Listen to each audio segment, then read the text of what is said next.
राजकीय पक्षाच्या पायाशी लोळण घेता घेता संपूर्ण आयुष्यच आता संपण्याच्या वाटेवर येऊन ठेपलाय. ही परिस्थिती आहे देशातल्या न्यूज चॅनलवाल्यांची.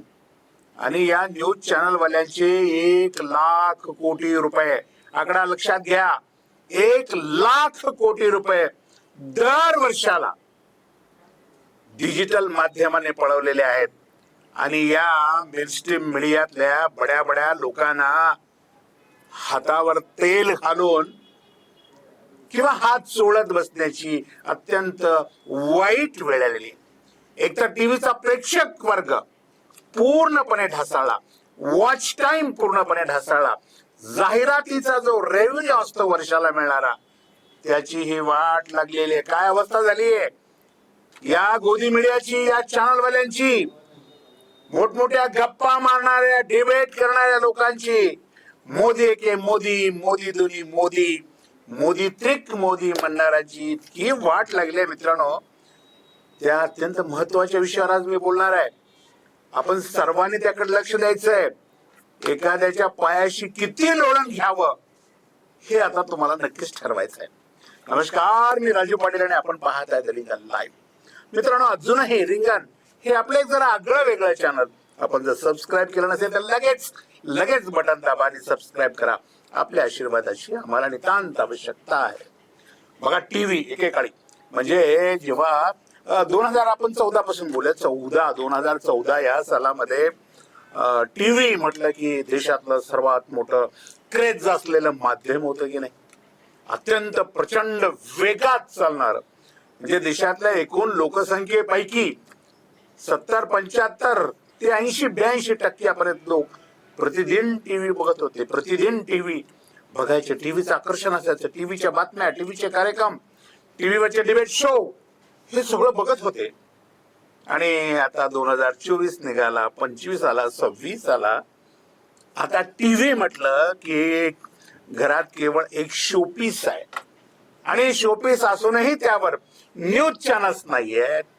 लोक आपल्या टीव्हीच्या मोठ्या पडद्यावर युट्यूब बघतायत. युट्यूब अगदी मेन चॅनल सर्च करून त्यावरच्या बातम्या ऐकाने तर जवळपास आता 70% लोकांनी सोडलंय. मोठा आकडा आहे हा. चुकीचा असेल तर 60% अधिक लोकांनी आता टीव्ही बघणं, टीव्हीचे कार्यक्रम बघणं सोडलेलं आहे. टीव्हीचा रीच कमी झालेला आहे पूर्णपणाने.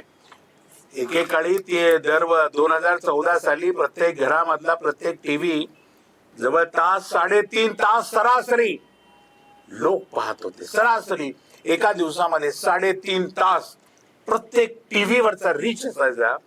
आज हा 3.5 तासावरचा जो रीच आहे हा जवळपास 1.25 तासावर येऊन ठेपलेला आहे. बघा, विचार करा किती वाट लावलेत. नरेंद्र मोदी साहेबांच्या आशीर्वादाने या देशातल्या तमाम मेनस्ट्रीम मीडिया, मुख्य धारा की न्यूज चैनल्स, देश की सबसे बड़ी इंडस्ट्री न्यूज चॅनल्स, आणि तुमची वाट लागली पार. तुमचा धंदा तर बुडालाच बुडाला. देशामध्ये माझ्याकडे आकडेवारी आहे. तुम्ही सुद्धा सगळे विद्वान माणसं आहात. जरा सर्च करा, तुमच्या गुगलवर जाऊन सर्च करा, काय चॅट जीपीटी वर जाऊन सर्च करा की देशामध्ये साधारणपणे वर्षाला 1.5 लाख कोटी रुपये इतका जाहिरातीवर खर्च होतो. माध्यमातल्या जाहिरातीवर दरवर्षी. अगदी वेगवेगळे संस्थानं, वेगळी कारखाने, वेगळी उत्पादनं, वेगवेगळे प्रॉडक्ट, या सगळ्याचं जे वार्षिक टर्नओव्हर आहे, जाहिरात आणि जाहिरातीचा जो खर्च आहे वार्षिक, हा साधारणपणे 1.5 लाख कोटी रुपये एवढा प्रचंड आहे. आणि हा 1.5 लाख कोटीपैकी जवळपास 90% रक्कम ही एकटे टीव्ही 2014 साली हा सगळा माल मारत होते त्यांनी. एवढ्या प्रचंड जाहिरातीच्या रेव्हेन्यूचा पूर्णपणानं 2014 साली. 19 पर्यंत कसा तरी तो टिकून राहिला, पण तरीही त्याचा जो टक्केवारी आहे, पर्सेंटेज हा 80% आहे. आणि 19 ते 24 पर्यंत आणखीन थोडा टिकून राहिला, पण प्रचंड प्रमाणामध्ये घट झाली. प्रचंड प्रमाणामध्ये की तो निव्वळ 50%च्या खाली आला. आणि आज 2026 सालामध्ये देशातल्या एकूण जाहिरातीवर खर्च होणाऱ्या रकमेपैकी 60 ते 63% इतकी रक्कम डिजिटल माध्यम, मग ते युट्यूब असतील किंवा इतर डिजिटल प्लॅटफॉर्म्स जे आहेत त्यावर हा जाहिरातीचा रक्कम खर्च होते. जवळपास 1 लाख कोटी 94,000 ते 1,05,000 कोटी, सरासरी 1 लाख कोटी रुपये हे आता डिजिटल माध्यम जाहिरातीच्या स्वरूपामध्ये मिळवत आहेत. आणि या टीव्ही वाल्यांचं 1 लाख कोटी रुपयाचं नुकसान झालं. आता टीव्ही वाल्याकडे प्रत्यक्षात 25 ते 36 हजार कोटी रुपये वर्षाला 900 चॅनल्स आहेत देशामध्ये. या 900 चॅनल्सकडे 25,000 ते 36,000 कोटी रुपये पोचतात. तेही एकट्या चॅनलवाल्याचे नसतात. त्याची प्रचंड मोठी विभागणी त्यामध्ये पूर्णपणाने असते. पूर्णपणाने त्याचे आणखीन त्या खोलात मी जात नाही, पण हे पैसे 7-8 ठिकाणी वर्ग होतात. कलावंतांमध्ये होतात, कर्मचाऱ्यांमध्ये होतात, बातमीदारांमध्ये होतात, निवेदकांमध्ये होतात. सर्व ठिकाणी हे पैसे विभागले जातात. त्यामुळे आजची टीव्हीची अवस्था, जे कोणी टीव्हीचे मालक आहेत ना, सध्या हातावर तेल घालतायत मोदीजींच्या नावाने. वाईट परिस्थिती आली मोदीजीने आमच्या या सगळ्या टीव्ही उद्योगावर. अशा प्रकारची चर्चा आता सुरू झालेली आहे. 200 श्रीमंत अतिश्रीमंत लोकांनी आपली चॅनल जी राजकीय पक्षांच्या चरणी वाहिली, त्याचा परिणाम असा झाला की या टीव्हीची विश्वासार्हता संपली. लोक आता युट्यूबवर बातमी पाहतात, बातमीचं विश्लेषण युट्यूबवर पाहतात. आणि भारतातल्या लोकांचा आता पूर्णपणे विश्वास बसलाय डिजिटल माध्यमांवर. 90% लोकांचा डिजिटल माध्यमांवर सध्या विश्वास आहे पूर्णपणाने, की डिजिटल माध्यमातले लोक जमिनी लेवलवर जाऊन वार्तांकन करतात, वृत्त संकलन करतात आणि त्यांची विश्लेषण सुद्धा अत्यंत पारदर्शी पद्धतीची आणि सत्याच्या जवळ पोहोचणारी विश्लेषण असतात. बातमी असते, माहिती असते, असं लोकांची पूर्ण खात्री झाली. असे सर्वे आहेत आता, असा अभ्यास सुरू आहे. आणि टीव्हीची मात्र वाट लागली. लोकांना टीव्हीवर लोकांचा विश्वास राहिला नाही. घरात आपल्या दिवाणखान्यामध्ये एक पीस मोठा भव्य लावून ठेवले, एवढाच, तो सुद्धा युट्यूब पाहण्यासाठी, चित्रपट पाहण्यासाठी. आता बातम्यासाठी, तुमच्या डिबेट शो साठी तुम्ही वेगवेगळे जे शो करताय सातत्याने, Modi show, Shah show, BJP show, RSS show, हे लोक पाहत नाहीयेत आता. आणि त्याचा आर्थिक फटका, सगळ्यात मोठी मला ही गोष्ट आपल्याला सांगायची, 1 लाख कोटी रुपयाचा आर्थिक फटका हा पूर्णपणाने या देशातल्या न्यूज चॅनल्सला बसलेला आहे. जे न्यूज चॅनल्स गोदी मीडिया म्हणून ज्यांना म्हटलं जातं, किंवा जे भारतीय जनता पार्टीच्या चरणावर लोळण घेतात, त्यांची वाट लागली आहे. पण जे चांगले होते काही चॅनल्स, दुर्दैवानं त्यांच्याकडे बघण्याचा सुद्धा लोकांचा दृष्टिकोन बदलला आहे देशात. त्यांचे प्रचंड प्रमाणामध्ये आर्थिक नुकसान झालेलं आहे. जाहिरातदार आता आपली जाहिरात पूर्णपणे गुगलकडे सुपूर्द करू लागलेला आहे. आता ते पुढे मीडिया हाऊसला जायचं, ते टीव्ही चॅनल्सकडे जायचे. आता नकोय त्या टीव्ही चॅनलला आम्हाला जाहिरातच द्यायची नाही, कारण त्यांची विश्वासार्हता राहिली नाही. सर्वात महत्वाचं म्हणजे त्याचा रीच खूप कमी झालाय. ही गोष्ट लक्षात आल्यानंतर आता देशातले मोठे उद्योजक, मोठे व्यापारी, यांचं सगळं आता जाहिरातीचं सगळं जो लोंढा आहे, ओढा आहे, तो आता डिजिटल माध्यमाकडे, युट्यूबकडे झुकतो आहे पूर्णपणानं.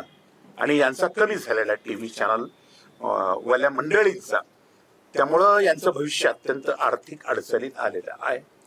ज्या टीव्हीमध्ये काम करणाऱ्या कर्मचाऱ्याला मागे 2014 साली 1 लाख रुपयाचा पगार असेल, तर आता आणखीन 4-5 वर्षानंतर 2029च्या नंतर या 1 लाखाहून याला 25,000 आणून ठेवलं जाईल, अशी आर्थिक परिस्थिती आहे.